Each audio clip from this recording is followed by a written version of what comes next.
speak about shallow foundation without embedment, for instance. So, and I only speak about one example where we can neglect, for the which one we can neglect the kinematic interaction. Is the case that we have a shallow foundation and a building with not a heavy building but a light building with shallow foundation without any embedment. In this case, most of the time we can neglect the kinematic interaction and we assume that the acceleration that is received by the building at its foundation level is equal to the acceleration that we can measure at the soil surface. This is also the case when we have a very stiff soil. When we are founded on rock, for instance, we do not have kinematic interaction. After that, here, this is an example of a case where we have kinematic interaction. Here in this configuration, we have end-bearing pile. So the tip of the pile is embedded in a stiff soil, surrounded by a soft soil, overlain by a soft soil. And we can compare, by comparing the amplitude, for instance, of the acceleration in the free field and at the head of the pile, we can, by assuming the ratio EU, we can highlight the effect of the kinematic interaction. So in this figure, this is this ratio of amplitude that is represented versus value Fc that depend on the stiffness between the pile and the foundation and on the diameter of the pile. So the more the diameter is large, the more we have a stiff pile, for instance. And we can see that if we do not have any difference of rigidity between the pile and the soil, it means stiff soil with a very flexible pile. In this case, the amplitude at the head of the pile is almost the same as the amplitude at the head at the soil surface. And in this case, the ratio is equal to 1. But as when the value of Fc increase, it means that we increase the difference between the bending stiffness of the pile and the stiffness of the soil. And in this case, you can see that you have a desamplification phenomena. Okay, so the pile acts as a filter that filters the movement.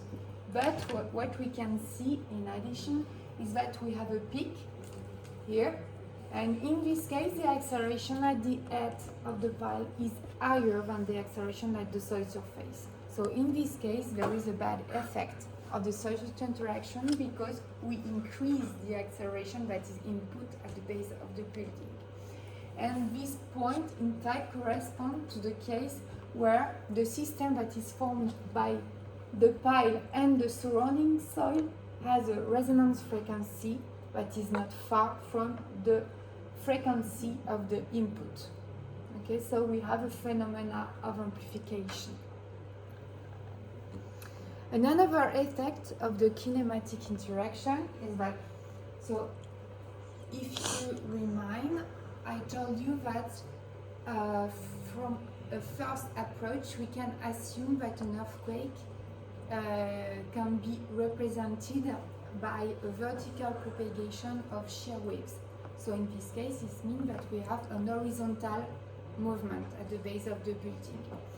But in certain cases, when we have an embedded foundation, just like in this case, this is a caisson, and if you have the wavelength, imagine that we have a solicitation, an harmonic solicitation, and if the wavelength is of the same order or a little bit larger than the height of the soil column, in this case, even if the earthquake induces an horizontal loading, due to this relation between the wavelengths and the depth of embedment, it induces another degree of freedom that is in rotation. So earthquake in this case will induce translation at the base of the foundation plus rotation.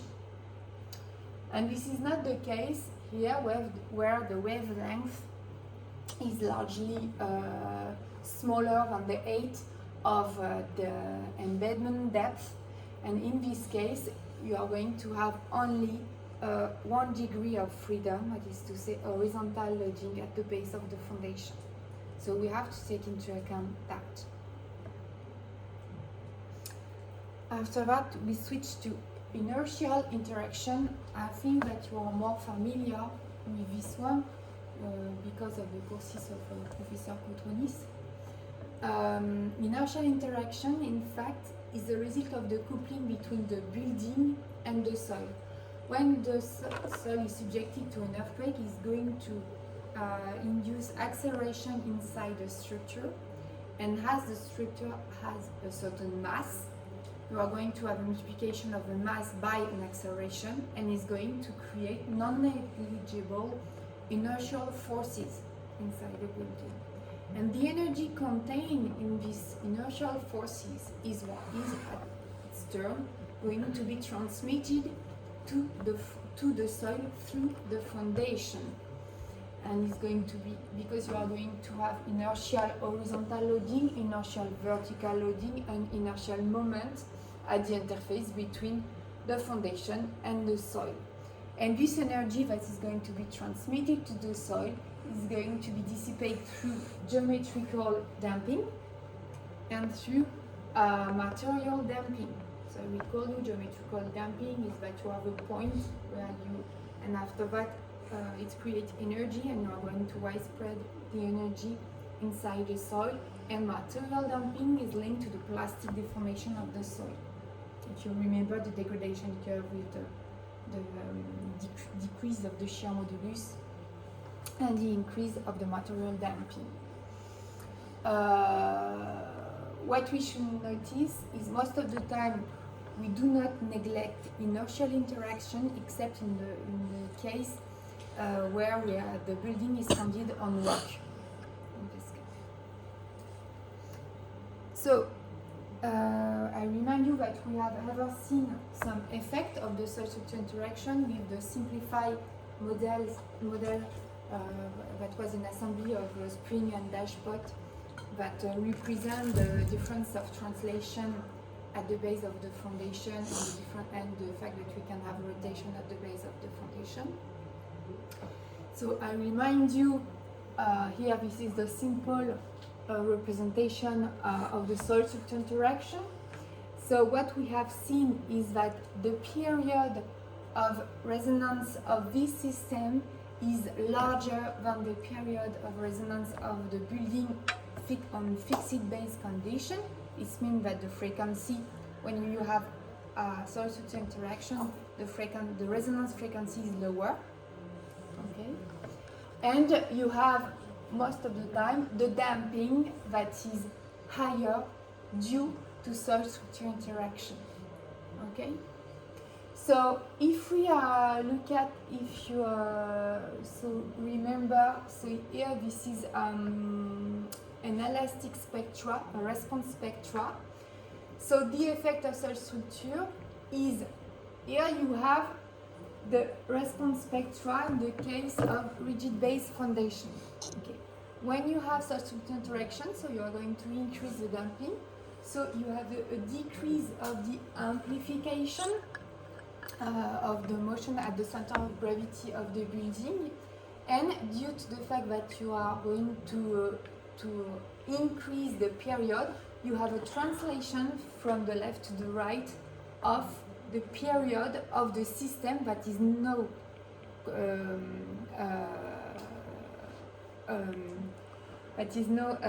an assembly of the foundation, the building, and the surrounding soil.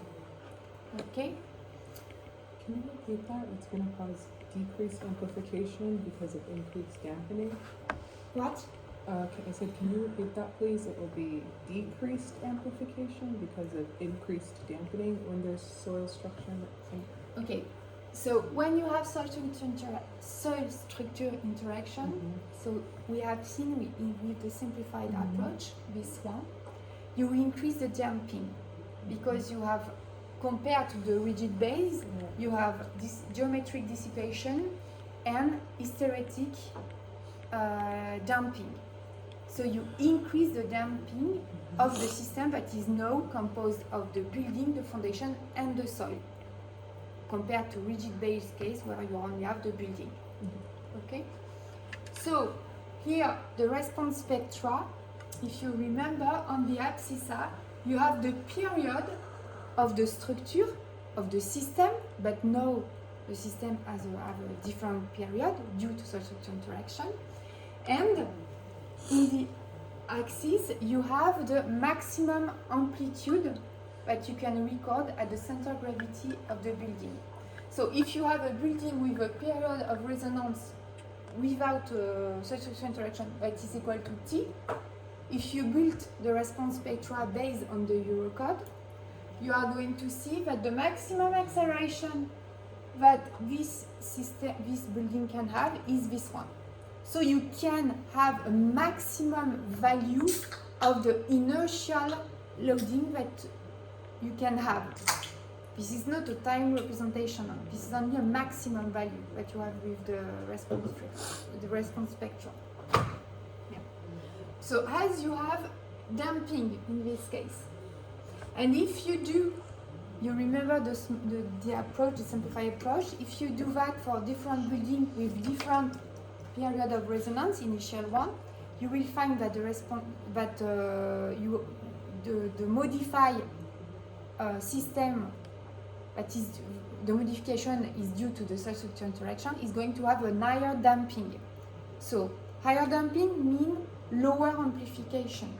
Okay, so the response spectra, the initial one, is going to be decreased. So it means that, imagine that we do not change the period. It means that due to the soil structure interaction, we have a decrease of the damping. We have an increase of the damping, so a decrease of the amplification. So the amplification is lower. Okay. But in addition, soil structure interaction is going to change the period or the frequency. So it's going to increase the period, reduce the frequency. So you have, this point is going to be translated to this point. That is the period of the equivalent system that take into account the soil structure interaction. And in this case, you are not on the plateau of the response spectra, but on the decreasing part. So here, as you have enlarged the period and enlarged the damping, you are here. So you can compare, the amplification are not the same. Okay.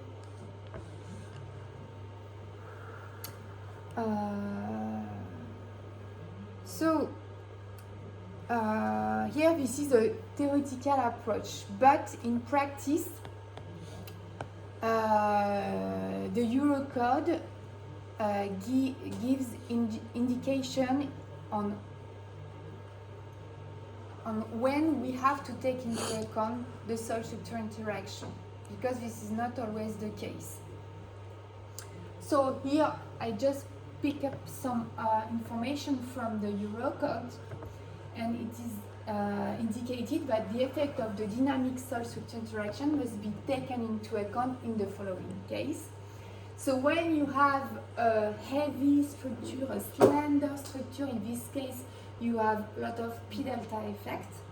Okay, this is the eccentricity of the center of gravity compared to the foundation, and you have in this case to take into account the soil structure interaction. So you have to take the soil structure interaction when you have massive or deep foundation, when you have a tall and slender structure, and when the structure are supported on very soft soil with an average shear wave velocity lower than 100 meters per second. Okay. And also, the Eurocode indicates that the effect of soil structure interaction on pile should be assessed for all structure in accordance to, and it refers to a chapter, and this is the chapter. Alors, so first it is indicated that the pile should be designed to resist to inertial forces coming from the superstructure. So it means that we have to take into account inertial interaction as soon as you have pile. And we should also take into account the kinematic forces coming from the soil deformation. And this is especially important when you have two layers with a large difference of stiffness, and in this case it creates a concentration of bending moment inside the pile. So you have to take into account kinematic interaction.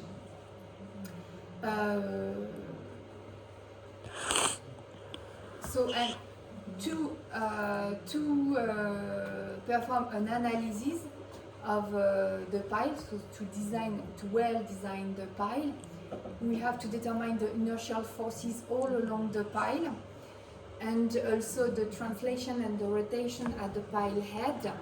And in this case, we have all the model that we should use should correctly represent the bending stiffness of the pile, the soil reaction along the pile, and the dynamic pile-to-pile interaction. When you have two piles, they interact together, just like in the static case, but this is not the same interaction pile-to-pile factor. And we have also to take into account the degree of liberty of the pile head. If you are in the case of connected pile, this is the most common case, but actually there is some design with unconnected pile. Okay. And they just to show you the difference between the research and what there is in the regulatory aspect.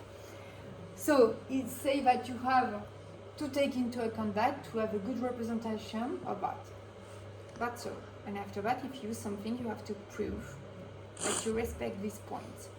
The only formula that the Eurocode gives is for the static stiffness, and this is not the same as dynamic, but we need static stiffness for the expression of the dynamic stiffness of pile.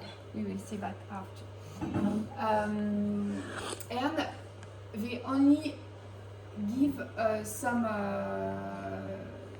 stiffness. So there is the stiffness linked to the horizontal displacement, knowing that in this case the rotation of the pile head should be blocked. There is the stiffness connected to the rotation of the pile head, knowing that in this case the translation should be blocked, and there is the interconnected stiffness, so it means that you apply a translation, but what is going to be the rotation, and you apply a moment at what's going to be the rotation. And this is only what the Eurocode gives you, some expression, and this expression comes from research. Okay. Especially come from some expression of Professor Gazetas and his co-worker.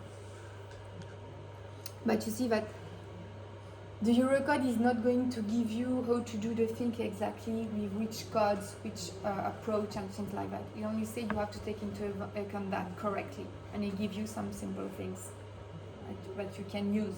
Okay.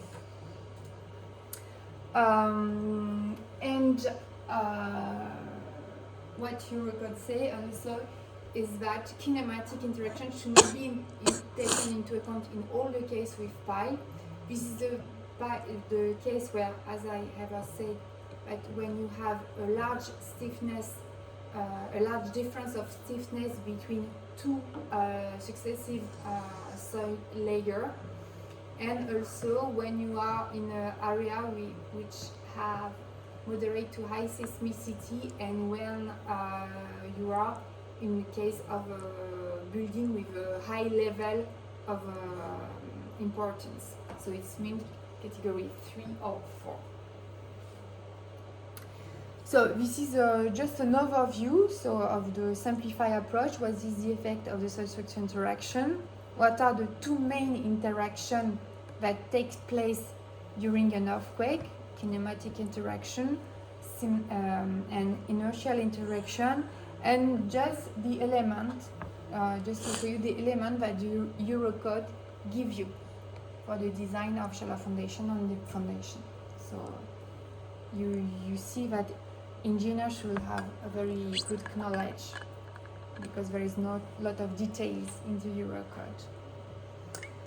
So now, what are the methods of analysis of soil structure interaction?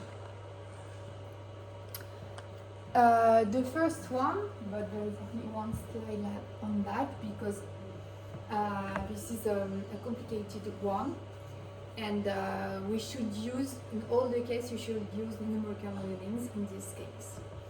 So this is what we call the global methods. So it means that we consider the problem of soil structure interaction as a whole. So we consider the soil column, the foundation, and the superstructure. And we are going to discretize all these systems in one 3D models. So, and in this case, we can use explicit or implicit numerical integration, and we can take into account the soil nonlinearity. So you can use constitutive nonlinear models that take into account also the pore pressure or the volumetric change.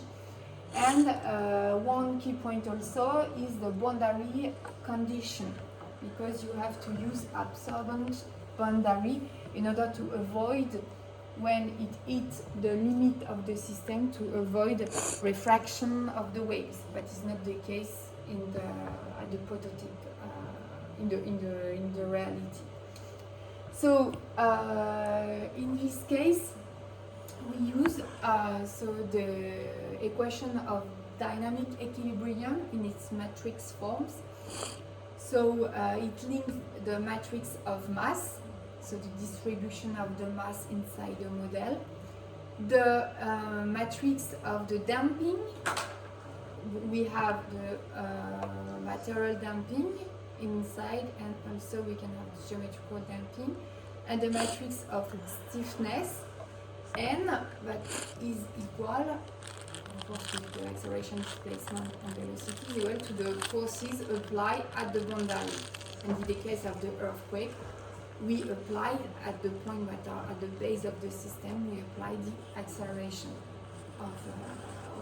induced by the earthquake. So these models becomes very complex very quickly, and you need a lot of and it's very time consuming to build the model and also to run the model, especially if you work with non-elastic model, with a plastic one, for instance. So here, this is an example of a numerical model that has been done during a thesis. So here the objective, just to give you an idea, the objective was to analyze the effect of the presence of inclined piles on the seismic behavior of the systems. Because in the Eurocode, this is not, they say that you should be careful when you use inclined pile in seismic area. Anyway, from return of experience, we have, in some case, the inclined pile have behaved correctly. So it was the objective of this thesis to analyze the effect of inclined pile. And here, so it was a model that has been performed with Abaqus. And the PhD students use an hypoplastic model, an hypoplastic constitutive law to represent the nonlinear behavior of the soil, and an elastic one to represent the building. And here you have what he obtained. So you have the blue dot. This is the curve obtained from centrifuge tests, because the piles were instrumented with pair or strain gauges that enable us to determine the bending moments.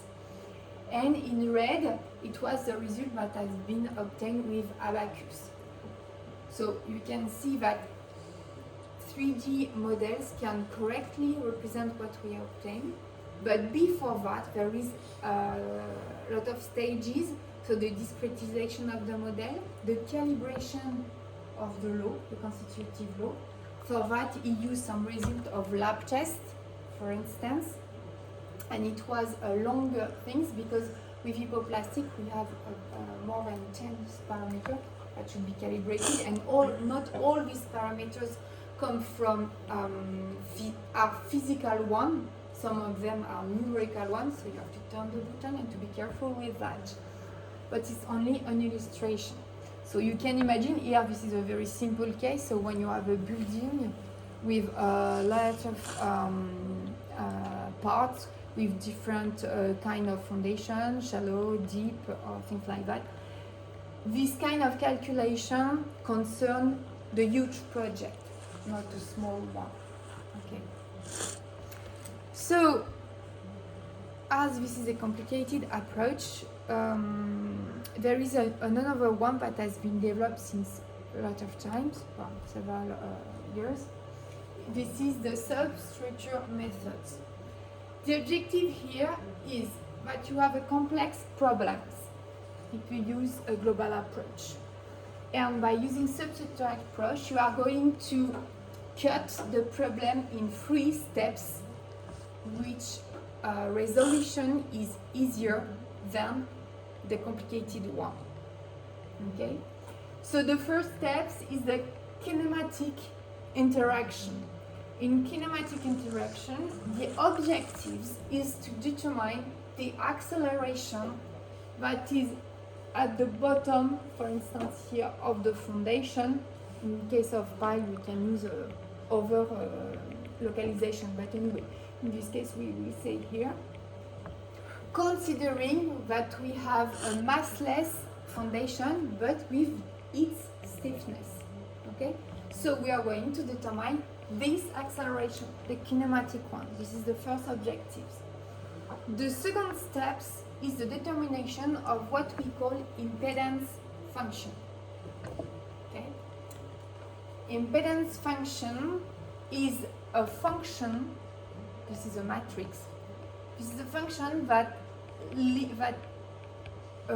linked the forces, the dynamic forces. So normally we speak about harmonic forces. So the harmonic forces that is needed to be applied at the foundation to obtain a displacement, a unit displacement. And when I say this is a matrix, is because you have, for a foundation, you have 6 degrees of freedom. Okay, 3 translation for each rotation, and you have to determine for each degree of freedom what is the loading that is necessary to obtain a unit of rotation or unit of displacement. And of course that for all the frequencies, because this is frequency dependent. Okay, so this is the second steps. When you have solved these 2 steps, the third one is just like for what you do with Professor Potronis. Okay, because here you are going to apply, you have the building with the localized mass, stiffness, and you apply so the spring and the dashpot that are representative of the parameter of the impedance function, and you are going to apply the acceleration determined in the kinematic approach. Okay, at this base. Like that, you will obtain the displacement at on the structure. But this approach supposes that we can superpose the effect. Okay, so it means normally it's limited to the elastic behavior of the soil. Because here the calculation takes into account what we obtain with only kinematic interaction. Knowing that if we have inertial interaction, we are going to have energy that is going to be transmitted to the soil, so the movement of the soil is going to be modified. Okay? But this approach can be used if you use, for instance, equivalent linear models. Okay? So to try to make you understand more deeply this approach,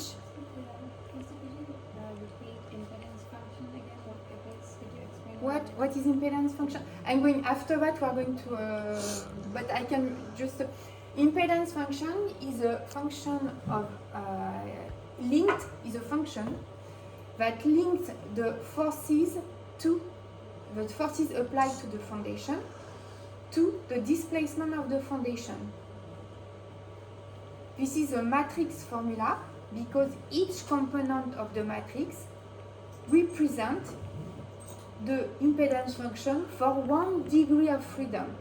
So free translation, free rotation. And all these components are frequency dependent. And normally, here I have some pen.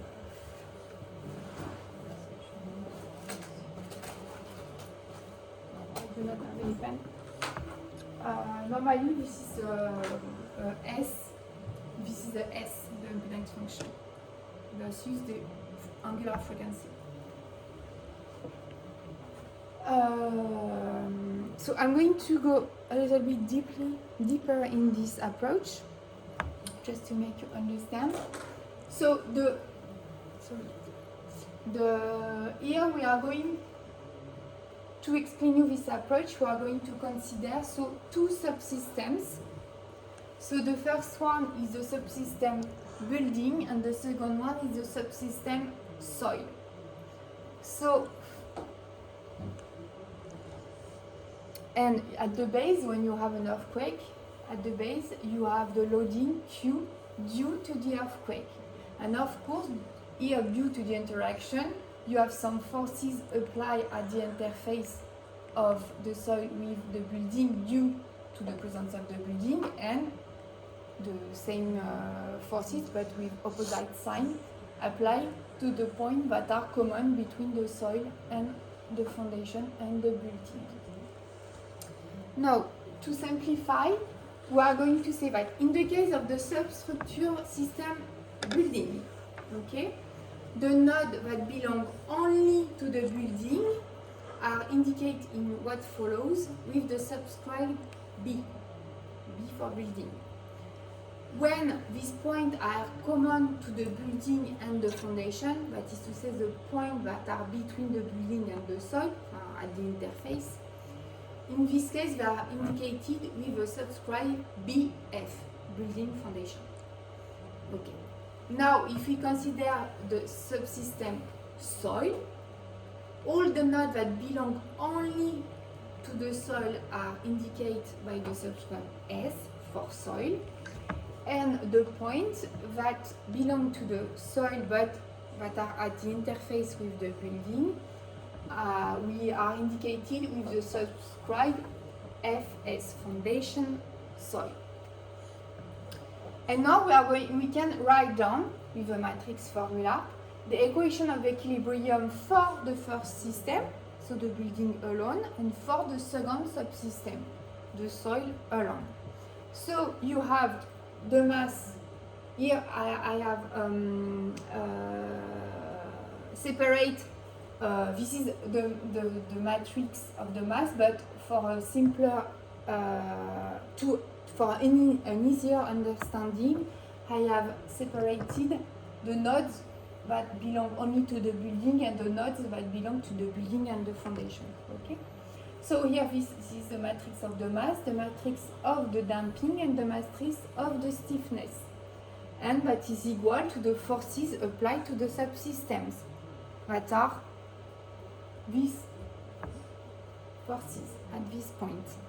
Okay, so this is only at the point common between the foundation and the building. That's why you have only this term here that corresponds to the line of the foundation. Now we can write down the same thing, but in the case of the soil, so you have the matrix of the mass, the damping and the stiffness, and here you are the forces applied at the base, at the point that correspond only to the soil, to the earthquake and the forces coming from the interaction between the building and the soil. So you have this expression.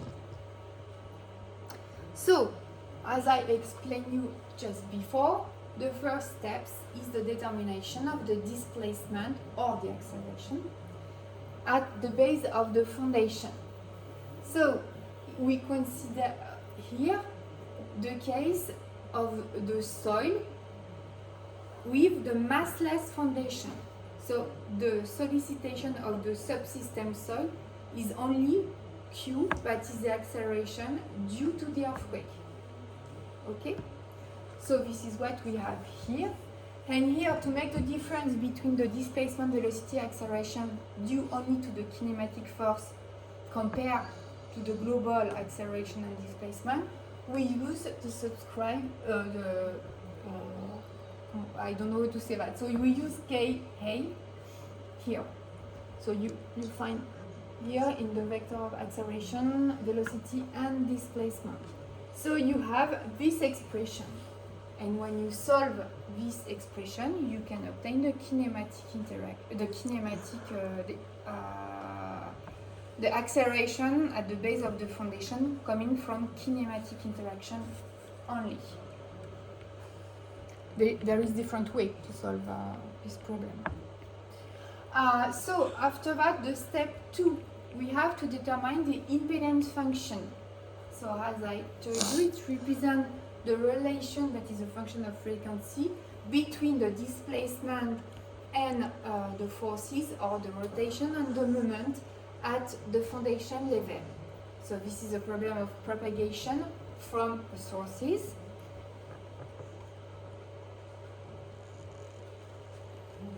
So in this case, we consider here, so we do not have any forces applied at the base of the soil, the subsystem soil, but we have a forces that is applied here. We are going to apply harmonic forces at the interface between the building and the soil. So for that, when we have the subsystem soil that is subjected to both, so the input of due to the earthquake at its base and the forces coming from the building, we have so the first equation. That was the initial equation that I show you when I present you the two subsystems. Now, when you have the subsystem soil that is only subjected to kinematic interaction, I remind you this expression that we have seen 2 slides before. And now we are going to give a definition of the displacement induced by the inertial interaction. And we are going to say that the total displacement is equal to the displacement coming from the kinematic interaction plus the displacement coming from the inertial interaction. So this is here where you have the hypothesis of superposition of the effect. Okay? And this is this hypothesis that limits the area of application of this approach, that is limited to linear or non-linear, but with limited non-linearity. That means when you can still apply, for instance, the equivalent linear approach to represent the soil behavior. Okay? So now the equation of equilibrium of the soil massless foundation, when it is only subjected to inertial interaction, in fact is given by this equation of the dynamic equilibrium that takes into account earthquake plus the presence of the building minus this one. Okay, so you obtain this expression, and if you do this calculation, you can replace after that. You are going to have U minus U due to the kinematic interaction that is equal to the displacement due to inertial interaction, and you are going to replace that to obtain an expression versus the displacement, velocity, and acceleration due only to inertial interaction. Okay? So this is this equation, and after that, and I'm not going to give you the detail for that because I do not have a lot of times in 10 hours, but the impedance function are derived from this equation of equilibrium, and with a mathematical process that we name condensation, we succeed to obtain an expression of a matrix. This is the impedance function, so this is a matrix that depends on the angular frequency. That is a ratio between the forces that are applied on the foundation over the displacements that can be recorded on the foundation level. And what is assumed is that this impedance function is a function of the static stiffness times a coefficient of stiffness linked to the dynamic aspect plus a coefficient linked to the damping. Okay. And you have a complex behavior because there is still, as you have damping, you have a phase lag between the stiffness and the damping.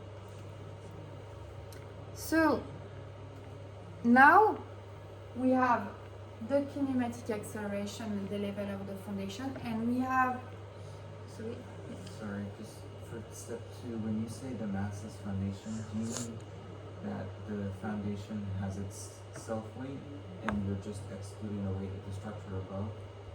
Or the foundation has no mass and you only consider the mass? for impedance function, this is not inertial interaction. So there is the stiffness of the foundation, and you do not have mass, but you apply forces. Okay. So this is a theoretical approach. This is not a physical forces. I don't know how to say that. Imagine that you have a structure with some spring below, and you apply, and you linked the forces applied to the displacement that you observed. Okay. So you consider for the impedance function, you only consider the stiffness, because in the approach for the further, if you look at this slide, here you do not. Oh no, sorry, this is this slide. Here you do not have any mass. The mass is headed here when you are going to make the global. But if you go to the second equation, Because of the matrix. yeah, like you still have the. Yes, but primary this is first the mass of the soil, because this is the subsystem soil. Okay? And if you look on the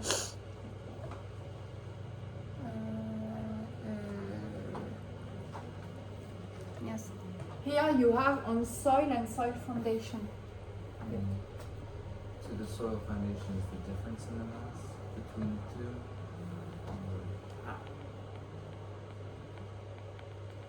I'm not going in this detail here because it depends on the numerical model that you're going to use and the hypothesis. But here, for this approach, you can consider that this is the mass of the soil, or half mass of the soil. Okay, because you make an integration of volumes, something like that at the level. But it depends on, there's no how to say that in English. Not all the modelers do the same by the same way. Okay, because in addition, most of the time you also have a problem of interface, so you have element of interface. So, but I'm not going to add this. Okay. Now we have from the two first steps. So we have the acceleration at the kinematic acceleration at the base of the foundation, and we have obtained the impedance function. So we can link the forces applied at the interface to the inertial displacement, that is equal to the total displacement minus the displacement coming from the kinematic interaction, through the impedance function. Okay. Now, to simplify the approach, now we are going to consider that we have a rigid foundation. So it means that the displacement at each point of the foundation can be provided by the displacement at only one point, okay, and a matrix that enable to determine from this point what is the displacement for all the other points, because this is the movement of a rigid body, okay. So this is what is explained here. So the nodal forces in this case are also linked to the forces applied at the centroid of the foundation. If we use the transpose matrix of transformation, that is linked to the shape of the foundation. And now we are going to consider that the movement is a superposition of harmonic waves. So here you have the complex expression of the displacement, the velocity, and the acceleration. And now we can rewrite the dynamic equation of the subsystem building for each angular frequency. So I take an example of one angular frequency, which was at the beginning. And in this expression, the impedance matrix of the rigid foundation is given by the transpose of the transformation matrix, the impedance matrix, and the transformation matrix. So when we include this expression of the impedance matrix inside the first one, we obtain this expression that gives you the equation of equilibrium of the building that is linked through a rigid base, that is linked to a rigid base through the impedance matrix, and this rigid base is subjected to the kinematic movement coming from the first steps. So this is how does it work. It's just to go a little bit deeper than in my previous slide. Okay. Just to show you, because here this is an explanation, but there is different way of doing each steps. Here this is only an extract from a paper of Georges Gazetas.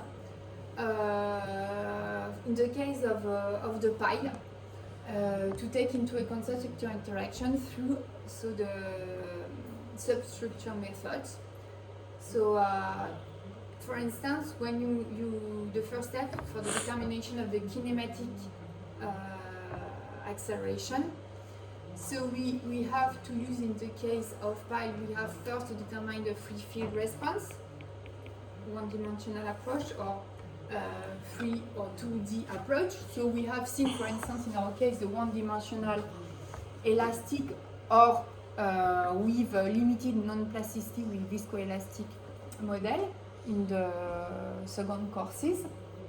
But we can, if it's a complex stratigraphy with a lot of non-linearity, with high non-linearity, so you have to use the numerical models.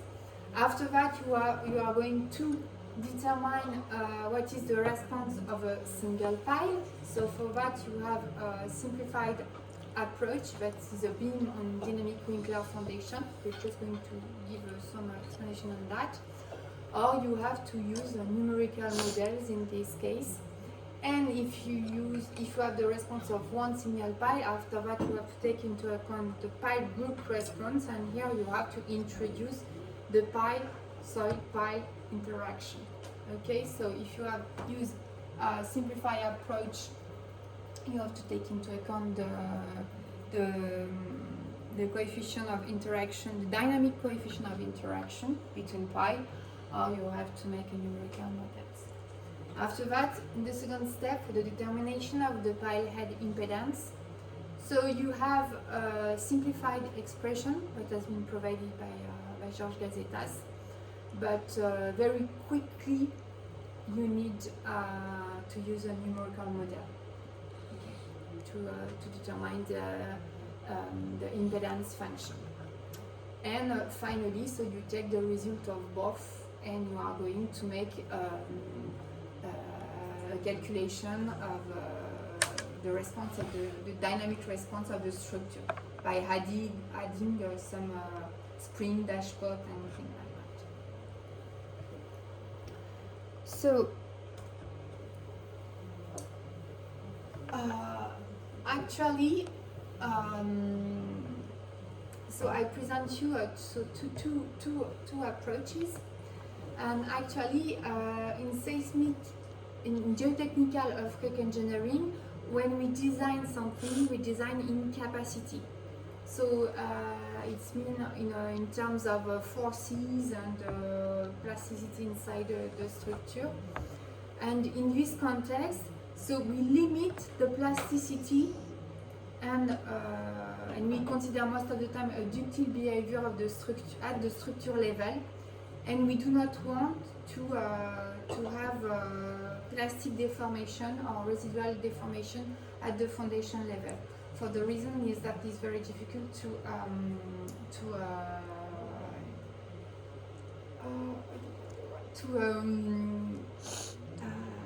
to repair, for instance, plastic hinge at the cap by height connection, for instance. But more and more, this approach is questioned because we have seen that it can be interesting to have some deformation, some residual deformation inside the foundation systems to limit the structural demand. Okay, but in this case we have to control that as some residual deformation are allowed to limit the structural demand at the superstructure level. In this case, we have to control the deformation, the displacement and the rotation at the foundation level. And for the two previous, in this framework, for the two previous approaches, so the first one, as I told you, this is a very complex approach that is that will be only used for a very huge project with very, very crude geotechnical engineer. And for the second method, we are not going to have reliable residual deformation because it is based on the superposition hypothesis. Okay, so actually there is a new kind of approach, but this is at the level of the research actually, and Professor Cotroni's work on this approach, for instance. This is what we call the macro element approach. So I'm not going in detail in this case, but you have to know that this approach has been ever used for shallow foundation and also for deep foundation, but with some geometry. And finally, what is a macro element? The macro element is a nonlinear element that connects one point at the base of the foundation is supposed to be rigid, to the free field, and it concentrates all the nonlinearity that are going to happen during an earthquake in the field next to the building. Okay. So the origin of the nonlinearity that are going to be included in this macro element is the material nonlinearity, so the hysteretic damping, and the geometrical nonlinearity. Just like if you have a rocking, you can have a separation between the base of the foundation and the soil. Okay, an uplift of the foundation. So, just to give you some information, so when we work to establish a macro element, we work not in the stress deformation domain, but in the domain of the force displacement, because we are interested in the displacement that we are going to have. So for that, we consider the force and the displacement at the base of the foundation. Normally, we normalize that to have dimensionless forces. And what we do in research is that we are going to build a surface that is in the forces domain, a surface that represent, for instance, the limit between elastic and plastic behavior, and this surface is going to increase. Okay, and this is this approach what is under research actually. So now I'm going to focus a little bit more on impedance function. So just to remind you, so impedance function. So this is a function that connects the forces applied to the foundation or the reaction under the foundation. This is the same thing, but the sign is only different. To the displacement, the unit harmonic displacement that we have at the foundation level. So most of the time in the literature you will find S for impedance function that depends on the angular frequency of the solicitation. This is what I put bars here to say that this is the solicitation. And I should have had the bars here also. But anyway, so this is the ratio between for each parameter, EG, of the matrix, knowing that each parameter is related to a degree of freedom at the foundation level. So three translation, two horizontal and one vertical, and two rotation and one torsion movement. Okay, so you have 6 degrees of freedom, and for each one you have to find the components of the matrix of the impedance matrix. That is the ratio between the forces over the displacement that you have. So we used to separate the part of the impedance function that comes from the stiffness and the part of the impedance function that comes from damping. Okay? So this is normally the expression that you will find. So I told you that we have 6 degrees of freedom, so we have 6 parameters, but the matrix of impedance sometimes is not a diagonal matrix because we have some interaction. Imagine that you have an embedded building and you are going to apply an horizontal loading, but due to the embedment you are going to have a translation plus a rotation. So you have additional component in the matrix, in the impedance matrix.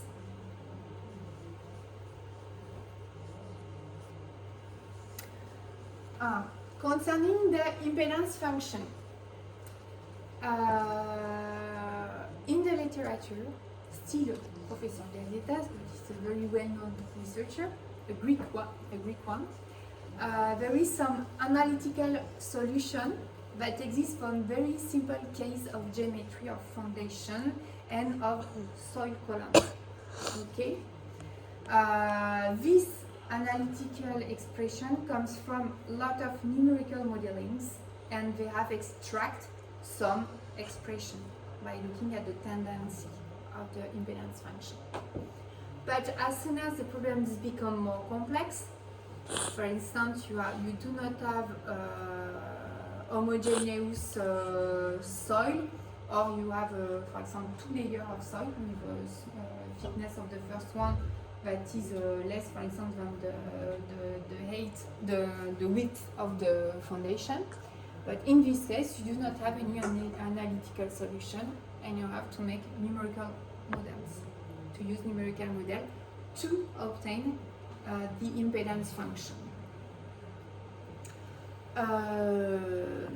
So here, this is the two references. So I provide you, I don't know if it's this one, but I provide you one papers of Professor Gazetas, and in this one you will find all the approach to determine the impedance function. But I'm going to explain this approach. And there is another one that is devoted to the case of pile. So here I'm going after that to present you a simple case where we are going to determine the impedance function. So the expression of the impedance function that you can find on the paper of Georges Gazetas refers to the impedance function when you consider a point at the lower side of at the lower face of the foundation and at its centroid. Okay, this is the impedance function that you have when you apply your forces at this point and you measure displacement at this point. Here on my example, we are going to build the impedance function, but at the center of gravity of the building plus the foundation. Okay? Just to explain you how does it work. So here this is a simple case coming from a presentation of Professor Ley. So here what we want to determine is the impedance matrix that link the displacement at the centroid of the foundation plus the structure that is somewhere here. Okay. Knowing that we have, and once we have this impedance matrix, we are considering only one forces that is applied at the center of gravity of the superstructure. We want, for instance, to have the displacement and the rotation of the building. Okay, at the centroid of the foundation plus structure system. Okay. So here you have the detail of the geometry of the foundation, the density of the foundation, the geometry of the structure and its mass, the property of the soil here, and the loading that is applied. So this is an harmonic loading with an amplitude of 200 kilonewtons and a frequency of 4 Hz. So, to obtain the impedance function, the first step is to calculate, of course, the height of the system center of gravity and the moment that is applied at this center of gravity. So here, you have a simple expression. So the mass of each that is multiplied by the height divided by the total mass, and you can, by this way, determine, knowing the height of the centroid, you can determine the moment that is applied, knowing that the forces initially is applied at the center of gravity of the building. So this is the first step, a simple one. The second step is to write down the equation of equilibrium in terms of forces and in terms of moment. And you, in this case, considering the moment, you have to determine, to calculate the mass moment of inertia of the foundation structure system around the axis for rotation around the x-axis, that is here in this direction. So here you have the forces applied minus the resistance at the interface between the base and the soil, minus the inertial interaction that is opposite to the forces that is applied. So this is the total mass times the acceleration at the centroid. And here for the moment, so you have the same thing, the two moments minus the inertial interaction due to the rotation. And of course the forces times these forces times the height between the centroid and the base of the foundation. So here, this is the mass moment of inertia, the expression, so you can find this expression easily. This is a rectangular form, so you can find, if you don't know it, you can find easily this expression. Okay, so here I remind you, so the two equations of dynamic equilibrium, and here we are going to consider, so as I explained you, we have an harmonic solicitation. So we consider that as we have an harmonic solicitation, we are going to have harmonic displacement and harmonic rotation. So this is what is written here.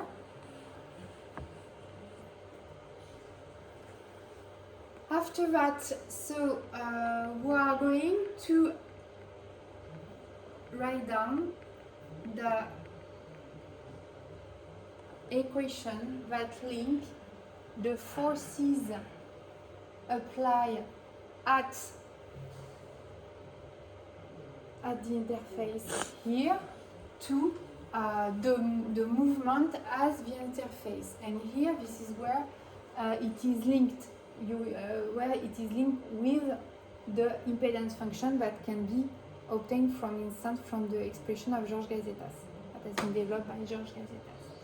So here you have the horizontal forces at the interface that is linked to the displacement, horizontal displacement, that is equal to the displacement at the center of gravity minus the difference of displacement due to the rotation at the gravity center, plus so the component, that is the effect, the fact that we have a rotation when we apply forces at the center of gravity of the building, because it induces at the centroid a moment. So you have the component of the impedance matrix that is not in the diagonal part, because it links the forces to a rotation. And here you have so the equation that links the moment that is applied at the foundation to the rotation that is applied at the foundation level. So that is linked with the component of the impedance matrix that link the rotation to the moment. And you also have a component that linked, so the translation at the base of the foundation to the moment. Okay? And here this is so the impedance matrix, but the terms of the impedance matrix, but at this level. Okay? So most of the time when we have shallow foundation, here we consider that we have a rotation on street level, but most of the time we have this, the rotation can be neglected, so we do not have this component. But here we consider that it is not, cannot be neglected. So, having that, we are going to determine at the centroid the relation, so the matrix S that link the force applied at the centroid to the displacement and rotation at the centroid. Okay? So for that, we are going to normalize the forces at the centroid, because most of the time they are normalized. So we use, for instance, the width of the foundation for that. And by using so this relation and this equation, where we introduce this expression, we can obtain this matrix, this impedance matrix, by linking the forces to the displacement at the centroid of the foundation superstructure systems. So we have this expression. In this expression, so we have unknown that are the S component, here. So we have two S components. And two data, that is the SY, that is the transversal swaying impedance for horizontal motion in the short direction of the building, because with gazetas you have to be careful in which direction you apply. If you have a long foundation like that with a small width, the impedance function in this direction won't be the same as in this direction. And here you have the rocking impedance for a rotational motion around the x-axis. So after this stage, we are going to use the expression of Georges Gazetas that you can find in the paper. So I remind you that we divide the expression of each component of the impedance in a part that is representative of the stiffness and in a part that is representative of the damping. For the part that is representative of the stiffness, it is equal to the static stiffness for the motion that we want, so rotation, but here for this one, this is the translation, okay? Multiplied by a dynamic coefficient of stiffness. With the expression, if you look in the paper of Gazetas, you will find that in this case we have this expression for the static stiffness, okay? G is the shear modulus, L is the length of the foundation, half length of the foundation, and C is a coefficient that is given by that, AB being the surface of the foundation. I will go in detail on that. And L, the mid length of the foundation, so it's equal to that. And you have, for this coefficient, Gazetas provide a graph where you can knowing A0, that is a dimensionless frequency, which expression is given here. So here you have the frequency of solicitation, the half width of the foundation divided by the shear wave velocity of the soil. Okay. Here the shear wave velocity, we suppose that we have a uniform shear velocity, as I showed you in the first slide concerning this example. And here, so we have all to solve this part, and here we have to solve this part, and Gazetas provide an expression that depends on, once again, the surface of the foundation, the shear wave velocity, the density of the soil, so this is the gravity, multiplied by a coefficient, and for that he also gives figures. So here, if we determine the value of the dimensionless frequency, we obtain about 0.25. And if we look on this graph that gives versus the dimensionless frequency, the dynamic stiffness coefficient for translation, we obtain about 1. And here, if we consider the case of the coefficient for damping, we obtain also 1. So in this case, we have solved we have all the things to determine to have this component of the impedance function. And we do exactly the same thing for the other component that where we consider that we have this is the component that links the rotation to the moment. So this is the same thing. The stiffness is composed of the static stiffness plus multiplied by the dynamic coefficient of stiffness. Gazetas provide you this expression for the stiffness due to the foundation size.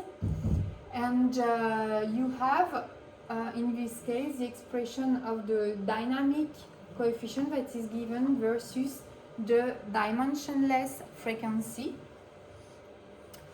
Concerning the damping, you also have an expression which depends on the soil density, the gravity, and also on the Lismer analog velocity, which expression is provided here. And it depends on the shear wave velocity and the Poisson coefficient. And you have a coefficient, and once again, Gazetas provide a figure where once you have determined the dimensionless frequency, you can determine the coefficient. And like that, you have all. So if we return to this stiffness matrix, we have all the components of the stiffness matrix. So we can link, we can obtain the displacement and the rotation that we have when we consider the loading at the centroid of the building.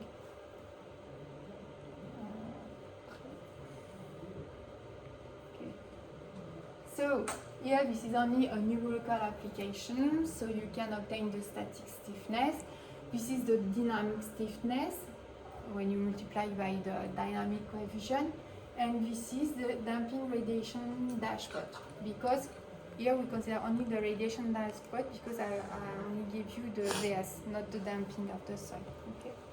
And when we have that, we can apply, and you obtain this amplitude for the displacement and for the rotation. This is in radian. And here you have the phase of this component. Okay? As you have damping, you have a phase between the stiffness and the damping. So this is a way to do the things. Now, if you have a look, on the paper of Gazetas, in this paper, so it gives. So I provide you some example of formula. So I remind you that this formula are the coefficient of the impedance matrix when we consider the displacement and the rotation at the centroid at the bottom face of the foundation. Okay. This is why we do not have a stiffness matrix. We only SY, SR, but we have other components because we consider at centroid of the foundation building system. So what Gazetas says is you can apply this approach for different geometry of the foundation. Here you have a top view, an example, top view of the foundation. So this is not rectangular foundation, but Gazetas have highlighted, Gazetas and his co-worker have highlighted that the size, the shape of the foundation do not have a big influence on the impedance function. So he found out that if we consider a rectangle in which one we can place the foundation, we can consider the sizes of this rectangular foundation. So this is what is illustrated here. So after that, we consider that the other assumption is that we have a homogeneous half space. And also Gazetas indicate a limit, because we never had an infinite layer, but in his paper he indicates a limit of the height of the soil column, and if the height of your homogeneous layer below the foundation is smaller than this one, you cannot use his approach. Okay, and it is linked to the dimension of this rectangular shape. So you can find that in his paper. In the case, he studied the case of a shallow foundation without embedment and shallow foundation with embedment. But here we have to be careful, because most of the time when you have embedment, the height of the embedment is not the height between the surface of the soil and the bottom, but you always have a certain space here where you do not have soil, and you should take into account this difference of height in his approach. Can you repeat the part about if the layer of soil is when you can't use the approach? Can you repeat that? Oh, in the paper of Gazetas, you will find there is a limit of application of this approach that is linked to the height of the homogeneous soil column.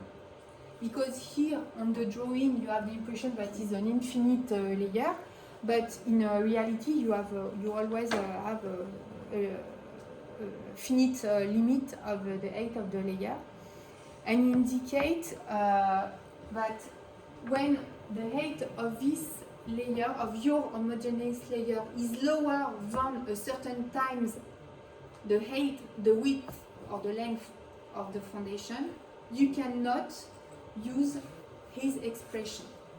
So it means that you are in a complex case and you have to switch to numerical modeling.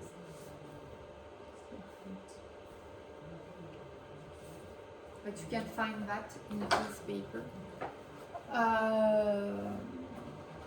Okay, so what Gazetas give after?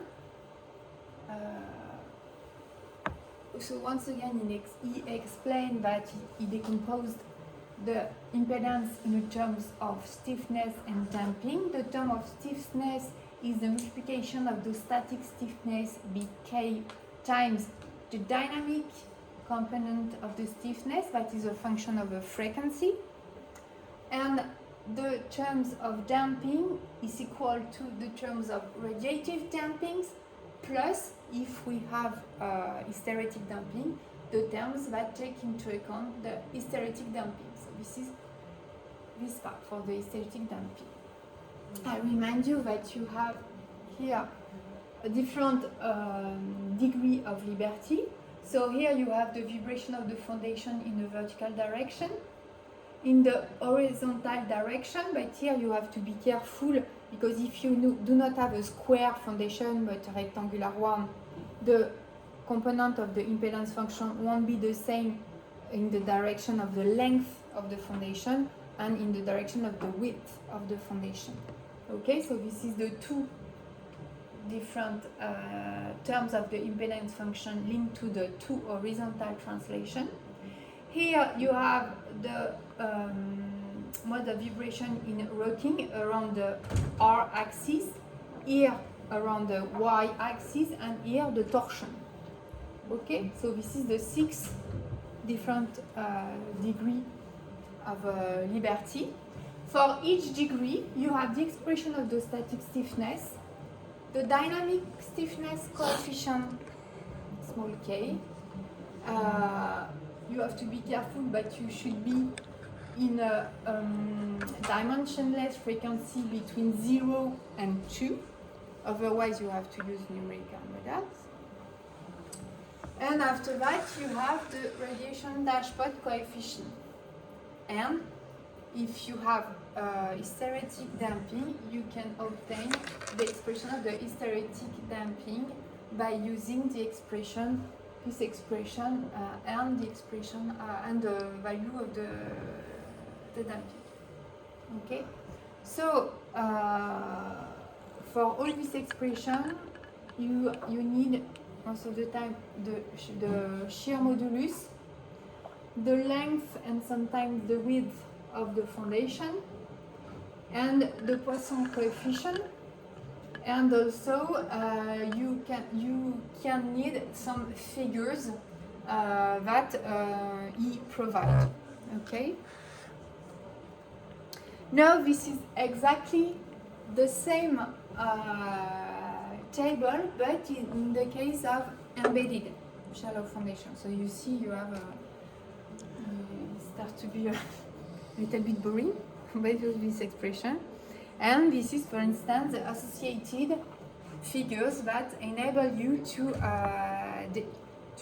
determine the impedance function. Okay. So you see that is quickly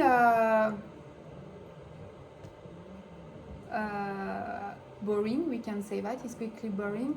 Even with this simple example, you start to try to find all the expression. So for a first approach, it can be a good idea to determine the impedance function like that. But very quickly we go to numerical models. But anyway, it's more easy to solve numerical models when we only look at impedance function than the global approach. Okay. So after that we have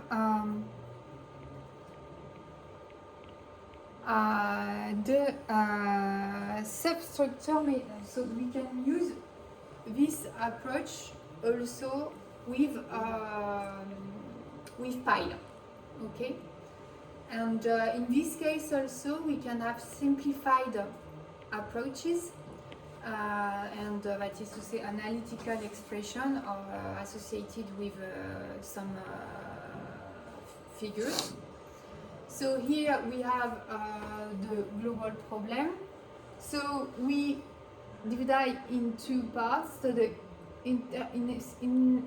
kinematic interaction and the inertial interaction. For the inertial interaction, we need the impedance function. And after that, we have the mass of the building, and we can have the stiffness with the component coming from the impedance interaction, the impedance function, and we are going to apply the acceleration, the kinematic acceleration. So I have shown you that for the determination of the pile head impedance. So we have to first work with single pile, and after that with pile groups. And here I'm going just to give you some references if you want to use a simplified approach. Especially there is the paper of Michael Pender, but it's a huge paper, more than 100 pages, but it's free and you can find it on the website, so I'll put the link. But you do not need to read this paper for the exam.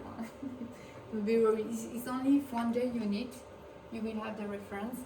And there is also the reference of Georges Gagetas in the book. This is a chapter of the book Foundation Vibration, where you can find things on this subject. So I'm going to switch the approach, the Winkler approach, because I think you are going to be. It was only to give you an idea of what is the Winkler approach, but I'm going to switch this slide. So finally, this is a summary of all the steps that we have to follow to determine the impedance function of a pile groups. Okay, so you see that finally for shallow foundation it was simple, and this is a long way for the case of deep foundation. So I'm going to detail these different steps. So the first one is the selection of the soil profile, because we are limited in the type of soil profile that are concerned by this simplified expression. And once we have selected the soil, we should determine the natural frequency of the soil layer. After that, we have to calculate the effective dynamic length, and we can apply this approach if the effective dynamic length is smaller than the length of the pile. Because if it's not the case, it means that this is a rigid pile and we cannot use this approach. After that, we are going to calculate the matrix of the static stiffness coefficient at the head of an isolated pile.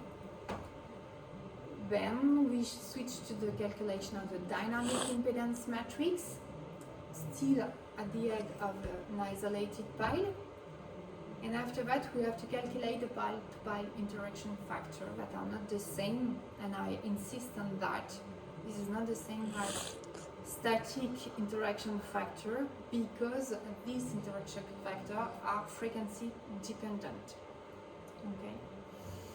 And after that, it is possible at this stage to calculate the vertical dynamic impedance of a pile groups. and we need to calculate that first. After that, we are going to calculate the rotational stiffness of a pile group with a pin head, but most of the time we are in the case of connected pile head, and we are not free at the pile head. And this is the following steps to calculate the impedance matrix of a pile group with rigid connection at the pile head. And finally, we can calculate the rotational and translational stiffness of the pile group with rigid connection at the pile heads. So it is only to give you an idea, because most of the time we use numerical model for pile. Because you are going to see during all these steps we are limited, and we are more and more limited. First, there is only 3 types of soil profile. The first one is a soil profile with homogeneous Young modulus. So this one is representative, for instance, of over-consolidated clay profile. Okay. The second step is a parabolic evolution of the Young modulus. And the last one is a linear evolution of the Young modulus. So the second one is more representative of sand, and the last one of normally consolidated clay. Okay. So you see, as soon as you have a layered soil profile, it's not possible, and it's very limited because this profile should be the height of this profile should be higher than the depth of the pile. So for each of these models, so you can determine the resonance frequency of the soil column. So for that you only need the shear wave velocity. So for this one, the shear wave velocity is the same for all the heights, so you do not have any problems. For the 2 other case, you have to select the shear wave velocity at the bottom of the layer. Okay, this is what is written here. Okay, so this is the first steps. So the second steps, we have, as I have ever said, we have to determine the dynamic effective length. So for each profile, you have an expression of this length that depends on the external diameter of the pile and of the ratio between the Young modulus of the pile over the Young modulus of the soil, but at a depth that is equal to the diameter of the pile. So this is what, for instance, is illustrated here. So if you have a concrete pile, so this is the Young modulus of the material, but if you have, for instance, a tubular pile, the Young modulus of the pile is not the Young modulus of the material, and you have here the expression of the Young modulus that you should take into account if you are looking at flexion and if you are looking at compression extension. Okay, so when, for instance, when we look at the vertical, at the component of the impedance function for the vertical loading, you are going to consider this Young modulus in compression extension. Okay, for the other modes, you have to consider the other one.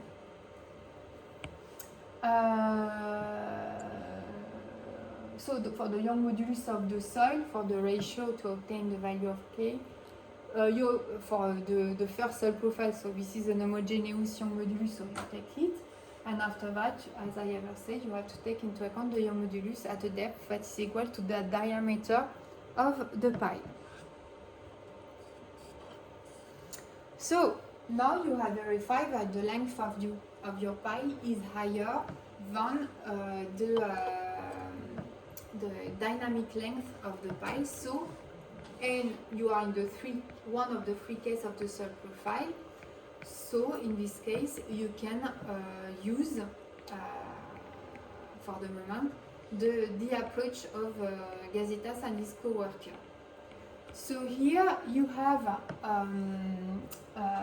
the expression. So the first column for the homogeneous case, the second one for the parabolic evolution of the Young modulus, and the last one for the linear evolution of the Young modulus. You have the expression of the static stiffness here. So I remind you that the static stiffness with the index HH is for the stiffness that link the static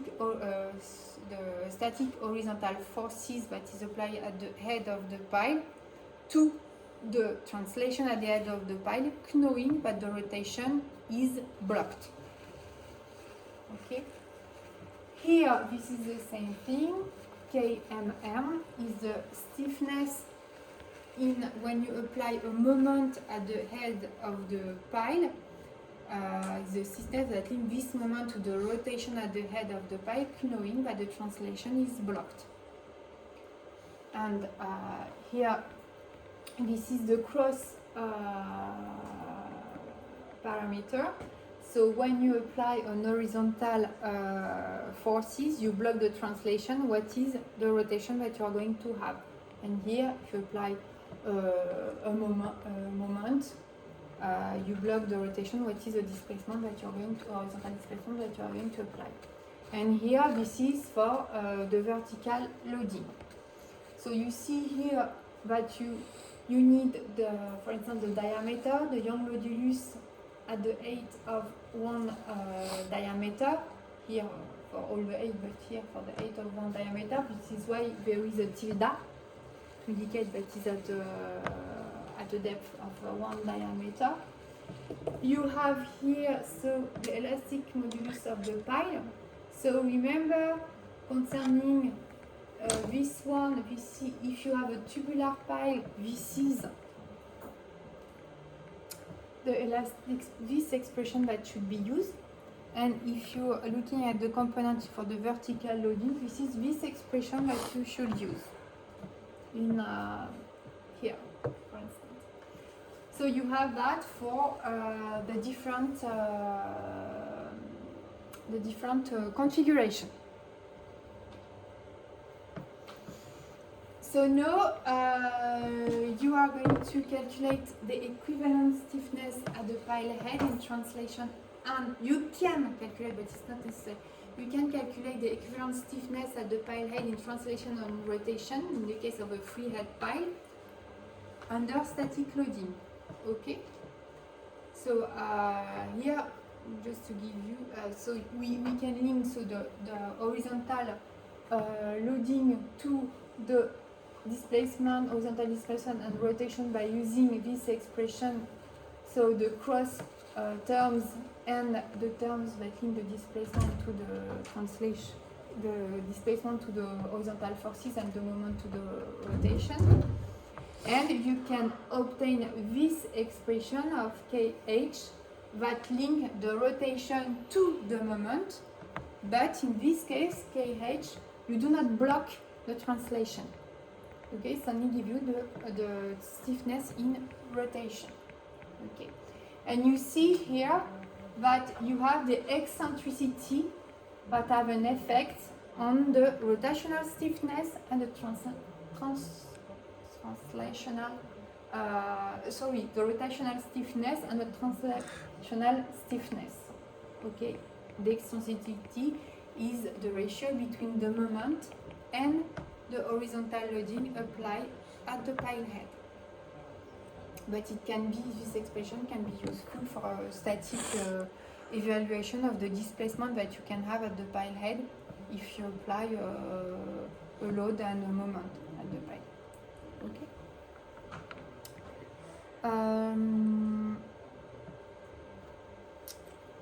So, no, for the general expression of the impedance matrix of an isolated pile.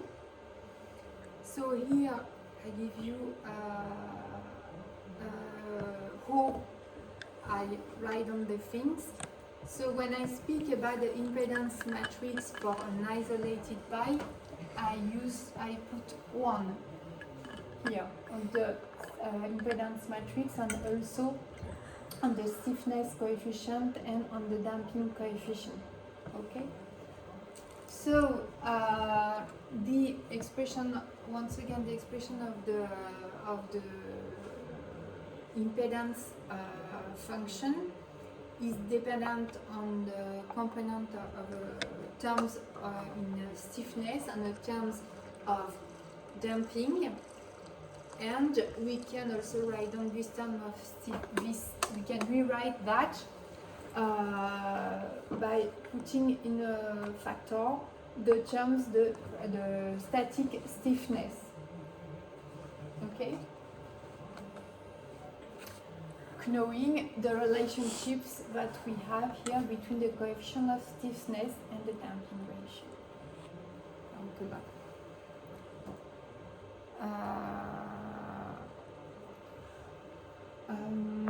So here, this is example because to find this coefficient in the case of pile, there is some figures that depend. So as for the shallow foundation on the dimensionless frequency, so you have this for each graph. This is dimensionless frequency, and you have the evolution of the terms.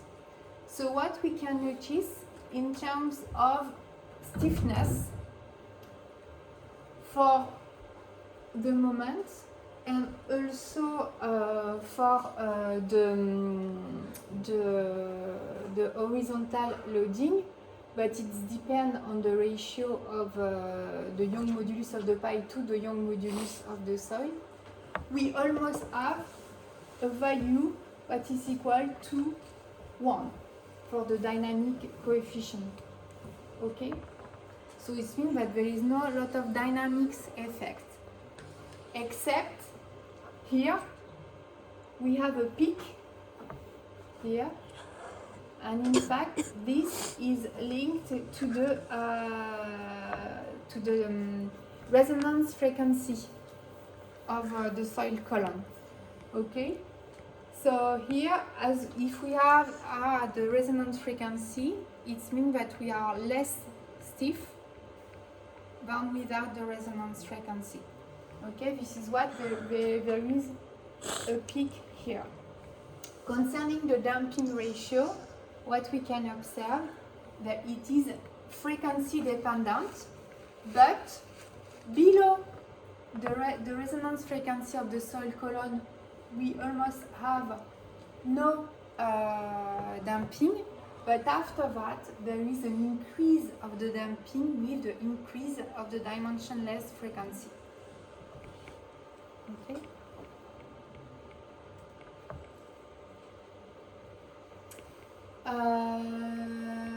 Now for the calculation of the dynamic impedance function of an isolated pile, so I showed you previously the table concerning it was the static the static stiffness. Here I present you je sais pas, j'en ai sauté un ou pas là? Sorry. Non, c'est celui-là. Okay. Here this is a case of the calculation of the dynamic impedance function for an isolated pile. So in the case of the damping, so we have once again for the 3 columns.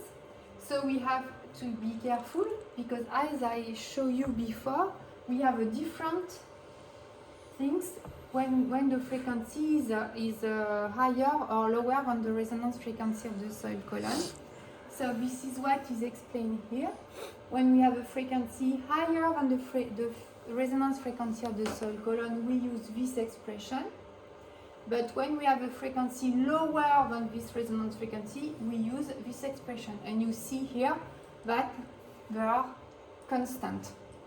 Okay, this is what we have observed here. Okay, so here these expressions are once again dependent of the ratio of the stiffness between the soil and the pile, the diameter of the pile. And here in this expression, beta is the material of our hysteretic damping. Okay?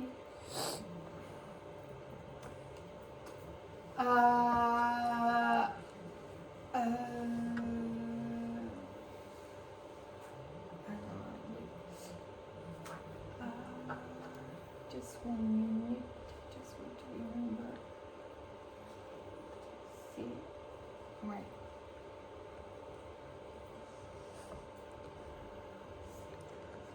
Yeah, here we have only the case,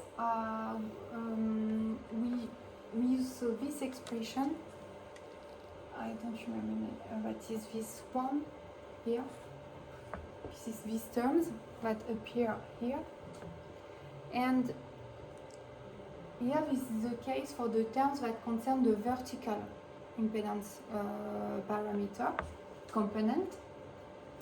So once again, you have the separation between the case where this time the frequency is higher than 1.5 times the resonance frequency of the soil column, and the case where we are below the resonance frequency of the soil column. And between both, if we want to have the value, you have to calculate this one for a frequency equal to 1.5 times the resonance frequency of the soil column, considering you have 1.5 the response frequency of the soil column, and this here is equal to, I'm going to verify, but normally this one is also equal to 0, but I'm going to verify, I will tell you that tomorrow. And you should make a linear interpolation between both, okay, to obtain, in this case, this parameter. So here you have, once again, the expression of the parameter. And here this is the dynamic stiffness coefficient. So as I show you, but it was only for the case of the dynamic coefficient that link the horizontal force to the translation and that link the moment to the rotation. We almost have this coefficient that is equal to 1, except when we are at the resonance frequency of the soil column. And this is what we can see here. For these two parameters, for the free case, we have a dynamic coefficient that is more or less equal to 1. And in the case that we are not far, the solicitation is not far from the resonance frequency of the soil column. In this case, we should use a coefficient that is equal to 0.8 to take into account the drop that we have seen in the figure. Concerning the case of the vertical coefficient, it depends on the slenderness ratio, that is to say the length to the diameter of the pile. You have different expressions, and you have to interpolate between both. When I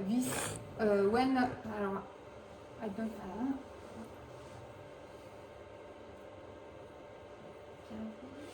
just remember, because I have something that I do not understand.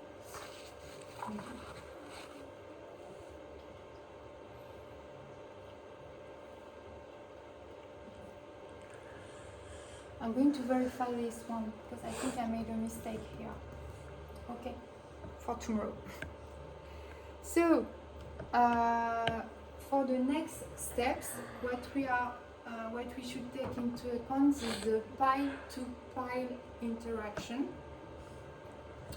So,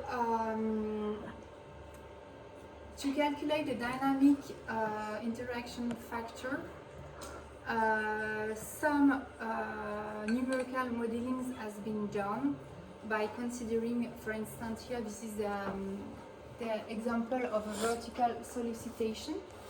You have a pile and you apply a vertical loading at the pile head.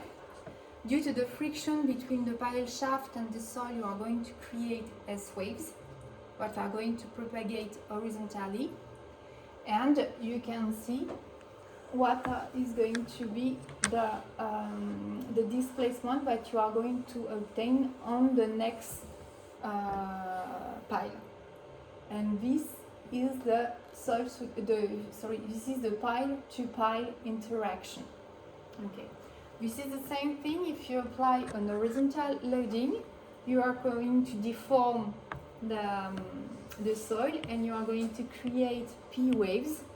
The P waves are going to propagate horizontally and you are going to hit on another pile and it's going to deform. And this is the interaction factor.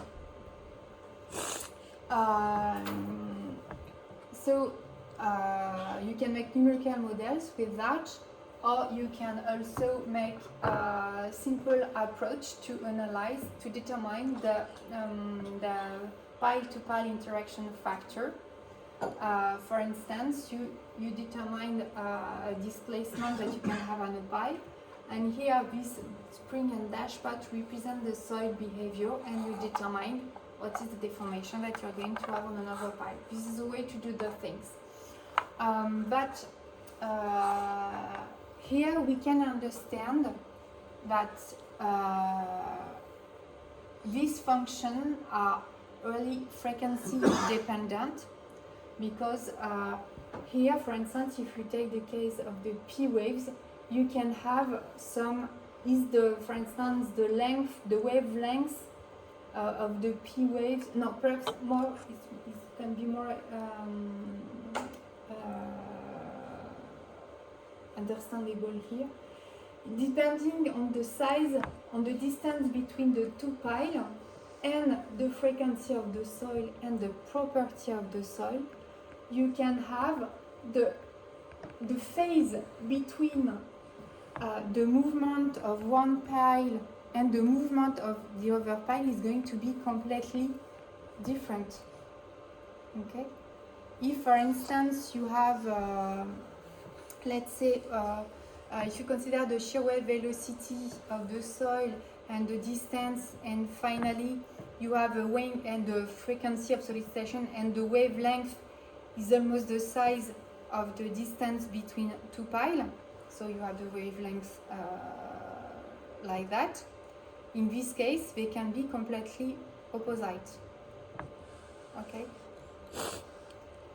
No, they are not going to be opposite. They are going to be in the same direction. But if you have half wavelength between the two piles, they are going to move in the opposite direction, and the effect on the foundation will be completely different. This is why they are frequency dependent.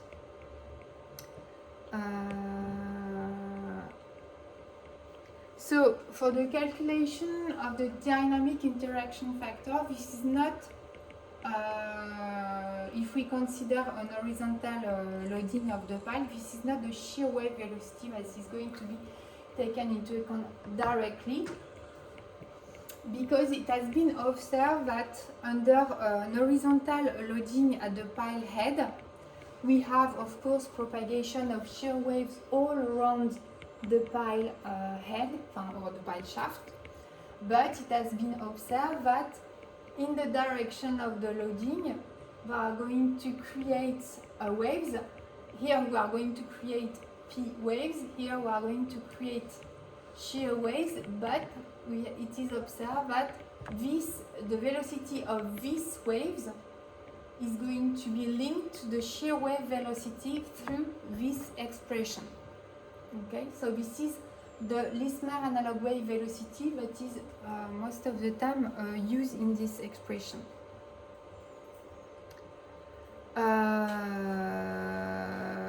I think I'm going to stop here, and it should be times, because here I want to have time to explain how to, when we have between the direction of the solicitation and a different interaction factor that we have to calculate. So we are going to stop here. So tomorrow I will finish on this part, so there is no so many slides, and after that we will make an exercise or two perhaps on soil-structure interaction. And don't hesitate if you have questions for tomorrow, because tomorrow is the last course. So if you have questions, do not hesitate. Okay? Because perhaps I was a little bit fast today, so do not hesitate if you want me to repeat some part of the courses, because normally more in 3 hours, but that isn't bad, so I think a little bit fast. But do not hesitate. Huh? Tomorrow we will have time. We will make up one exercise, perhaps two, but if you have a lot of questions, we will make only one exercise. Okay?